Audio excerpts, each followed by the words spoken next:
लोकन्यूज मराठी, आवाज लोकशाहीचा।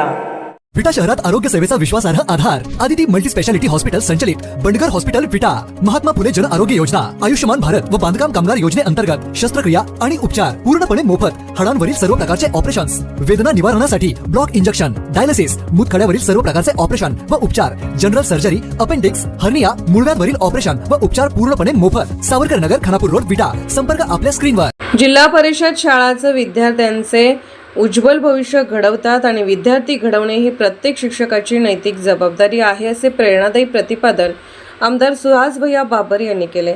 करगणी येथील जिल्हा परिषद शाळेत आयोजित नवागत विद्यार्थ्यांचे स्वागत सोहळ्यात ते बोलत होते।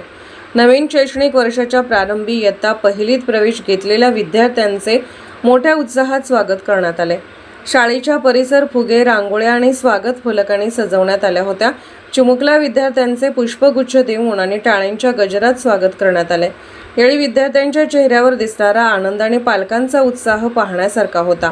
कार्यक्रमात बोलताना आमदार सुहास भैया बाबर म्हणाले की ग्रामीण भागातील जिल्हा परिषद शाळांनी अनेक गुणवंत विद्यार्थी, अधिकारी, शिक्षक, डॉक्टर, अभियंते घडवले आहेत। विद्यार्थ्यांच्या सर्वांगीण विकासासाठी शिक्षकांनी केवळ पाठ्यपुस्तकांपुरते मर्यादित न राहता संस्कार, शिस्त आणि सामाजिक जाणीव निर्माण करण्यासाठीही प्रयत्न करावेत। विद्यार्थ्यांमध्ये आत्मविश्वास निर्माण करून त्यांना स्पर्धेच्या युगात सक्षम बनवण्याची जबाबदारी शिक्षकांवर असल्याचे त्यांनी नमूद केले। मी जे अनुभव घेतला ह्या 15 वर्षाच्या माझ्या राजकीय आयुष्यामध्ये मला जे जाणवले ते असं जाणवले, यशस्वी व्हायचं मुलांचं सगळ्यात जास्त प्रमाण कुठे आहे माहिती आहे का? जिल्हा परिषद शाळेच्या मुलांचं प्रमाण सगळ्यात जास्त। त्या पिवळ्या डबड्यातनं पोरं जातात ज्या इंग्लिश मिडियमला, त्या इंग्लिश मिडियमला त्याला परत 78 पण म्हणाले येत नाही, 78 पण म्हणाले येत नाही आणि अडकून पडतोय परत आपल्या भागाचा सगळा मुलगा। त्या मातृभाषेमध्ये शिक्षण घेऊन जिल्हा परिषदेचे आमचे शिक्षक ज्या पद्धतीने शिकवतात, आमचा अनुभव असा आहे की त्या मुलाच्या आयुष्यामध्ये कसलंही संकट आलं तर ते लढायची शक्ती फक्त ह्या जिल्हा परिषद शाळेमध्ये असते। कारण तुम्ही जर बघितलं, खरं मी ह्या विषयात बोललो नाही पाहिजे, मार्क्स कमी पडले, नीटची परीक्षा परत झाली म्हणून आत्महत्या करणारी मुलं ही फक्त सीबीएसई बोर्डचीच मुलं आहेत, जेडपीची पोरं नाहीत आपली।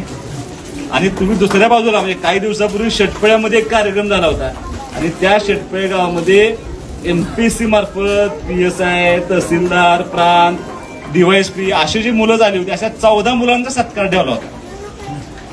आणि मी त्या कार्यक्रमाच्या भाषणाच्या सुरुवातीला मी त्या 14च्या 14 मुलांशी बोललो की तुमचं शिक्षण कुठं झालंय, आणि त्या 14च्या 14 मुलांनी सांगितलं होतं की प्राथमिक शिक्षण हे माझं जिल्हा परिषद शाळेमध्ये झालं होतं। त्यामुळं तुमचा निर्णय ज्या पालकांनी आज खरं या मुलांना मी काय बोलते समजणार नाही, पण पालकांसाठी माझं मनोगत आहे की तुम्ही खूप विश्वासाने मुलं टाकलेत। शिक्षकांना माझी विनंती आहे की तुमची नैतिक जबाबदारी, एखादा अष्ट झाला नाही झाला, सुहास बाबर उद्या असेल नसेल खूप लांबची गोष्ट आहे, ह्या मुलांचं भवितव्य घडवण्याची जबाबदारी ही तुमच्या सर्वांची शिक्षकांची आहे। तुम्ही ते काम अत्यंत प्रामाणिक करावं। तुमची ही पिढी तुमच्या हातामध्ये, भविष्य घडवण्याची जबाबदारी तुमची आहे। यावेळी त्यांनी नवागत विद्यार्थ्यांना मनापासून शुभेच्छा देत नियमित अभ्यास, शिस्तबद्ध जीवन आणि मोठी स्वप्ने पाहण्याचा सल्ला दिला।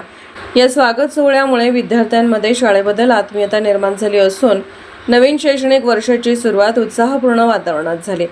कार्यक्रमाला ग्रामस्थ, पालक, शिक्षक, शाळा व्यवस्थापन समितीचे सदस्य आणि विद्यार्थी मोठ्या संख्येने उपस्थित होते। जिल्हा परिषद शाळांमधूनच उद्याचे सक्षम नागरिक घडणार असून शिक्षणाच्या माध्यमातून समाज परिवर्तनाची प्रक्रिया अधिक मजबूत होईल असा विश्वास यावेळी व्यक्त करण्यात आला।